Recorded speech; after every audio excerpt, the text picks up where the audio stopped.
Hi everyone, it's Aunt Fernita. Today's story is called Streams of Blessing. The memory verse is from John chapter 7, verse 37. It says, "Let anyone who is thirsty come to me and drink." Today's message is we praise God for supplying our needs. Have you ever been really thirsty and not able to find anything to drink? That is how the Israelites felt when they reached their new camp and found no water. It happened something like this.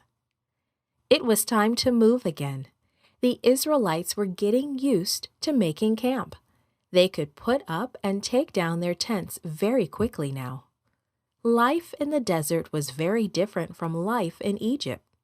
In Egypt, they had worked as slaves, building palaces and temples. Now they were going from place to place, following God's leading. God had looked after them in so many different ways. He had protected them when all the plagues came to Egypt. When Pharaoh chased them, God had opened an escape route through the sea. As they continued their journey, God had provided manna, food for them. They could see God's presence in a large cloud in the daytime and a cloud of fire by night.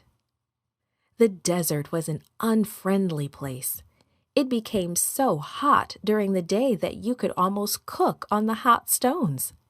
At nighttime, the temperature was cold. You needed to wrap up to keep warm. They had arrived at Revidim, their new camp. Everyone was tired, thirsty, and dusty after the long walk. The cattle's cries demanded water. The sheep and goats echoed that call. The donkeys brayed and stamped their feet, adding to the plea. Only the camels did not seem to mind that there was no water. They could go without it for some time. Everyone looked around, but there was no water. People began to ask each other if they had found any water. The answer was always the same: no. Soon the people began to look for Moses. When they found him, they began to complain. "Give us water to drink. We are thirsty. Our families are thirsty. Our animals are thirsty. We must have water or we will die." Moses looked sad. He knew that God would provide all their needs. They had seen God do so many things for them. Surely they must understand that God had brought them here, and he would provide water.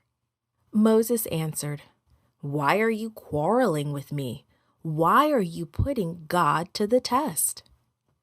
The people would not listen. They just complained. "Why did you bring us out of Egypt?